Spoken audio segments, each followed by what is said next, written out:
Oh my God, I can actually hear the fans. Listen to the power. Right, tally ho there, champs, and here it is, the absolute beast. And you heard it, you heard the fan noise. This thing, wow, it packs a punch. I've got to tell you right now. I'm going to talk about this compared to the MacBook Pro 14 base model. So the maxed out model, this has the M1 Max 32 GPU core, 64 gigs RAM, compared to the base model, which is missing 2 GPUs, 2 CPUs, and has 16 gigs RAM, and it's the M1 Pro. So I'll just talk about some observations, some differences between the two. I'll chuck in some benchmarks, but boy, oh boy, whoa, this thing has power. And it is built completely different to the 14 inch, I can tell you right now. So I guess if you see them side by side, obviously one's a 16 inch, one's a 14 inch. The first thing I notice straight away is obviously the screen. I'm definitely more comfortable editing on a 16 inch, but it's a trade-off, right? This is bigger, it's heavier, it's harder to carry around, it's got a bigger power brick, but you get the power. You're not going to believe how much juice this sucks. And the 14 inch, it's smaller, more compact, and yeah, it's not going to go as hard as this. This has the high power mode, okay? Now, before I get into some benchmarks I've done, when Apple announced this, I was very surprised because this thing come out and I went and looked at the spec sheets and I go, it's bigger, it's thicker, it's heavier, and it uses a 140 watt power supply compared to the Intel version, which was 96 watts. And I'm thinking to myself, well, aren't these supposed to be power efficient? Why are we having like bigger, thicker laptops and we're using like nearly 50 watts more power? I gotta say, yeah, nah, I want the power. But I don't want some of the trade-offs with power. So the good thing about this thing is you heard the fans before, but when you're editing and stuff like that, you're not going to hear the fans. Rendering, pushing it to its limit, you will hear the fans. But it was only like 43 decibels under full load. So this is well built for the amount of wattage that goes into it. How much watts does it use? It uses every single last drop of that power supply. 140 watt power supply. So forget about plugging in the 96 watt into here or even 100 watt. You ain't going to get enough power for this thing.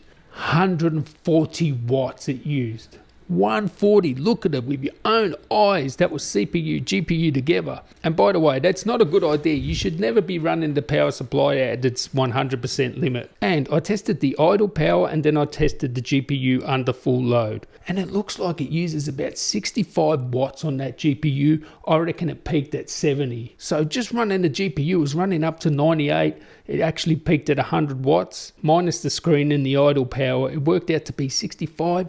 I reckon 70 watts at its peak. So this thing is using a lot of power. And using 140 watts CPU, GPU, I gotta say, that is just wow. Especially when you consider the fans hardly come on. Yeah, you can hear them right at the end. It takes a while for them to come on.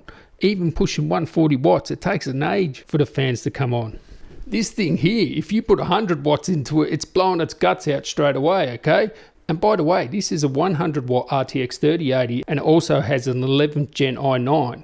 This can only do maximum 125 watts CPU and GPU together. It really only sustains about 110 watts. So this thing does nearly 30 watts more than that. So I think we've got to sort of readjust this power efficiency sort of thing because the last MacBook Pro 16 only used 75 watts CPU and GPU together. So alright, it's alright to compare this to that. But remember, this uses more power. Also, XPS 17 will only do about 75 watts and XPS 15 will only do about 65, 70 watts total system, CPU and GPU. So this uses a lot of power and I love it. I love it. And still, it does have the performance per watt.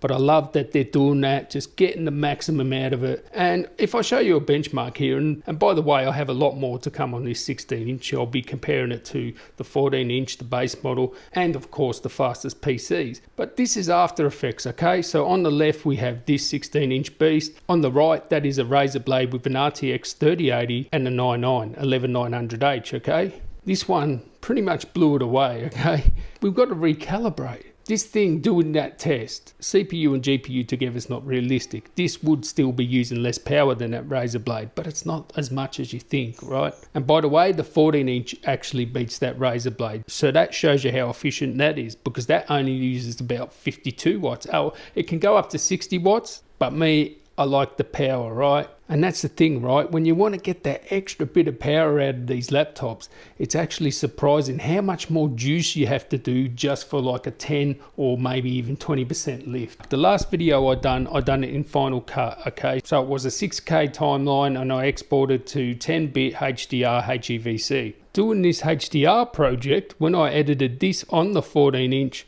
it was the same as, you know, doing this on the 16-inch. It didn't feel any different in the timeline, scrubbing, etc.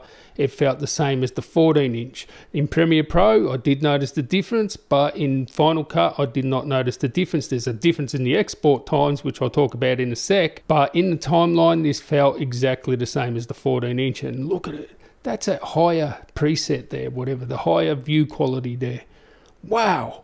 It's just nuts. This is 6K and it's HDR footage. It's just nuts. This thing is 12-bit as well. So it's just amazing, this thing. Now, if you do own a Mac, go look at my last video, okay? Because it will blow your retinas out. I done it in HDR and you got to see it in HDR, that video. But the 14-inch exported that project in 15 minutes and 26 seconds. This one here done it in 10 minutes and 13 seconds. So we're talking 5 minutes difference. 5 minutes.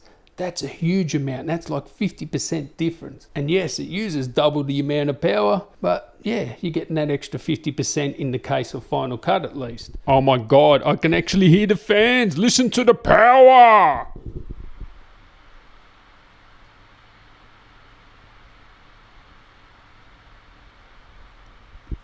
Let's measure the decibels.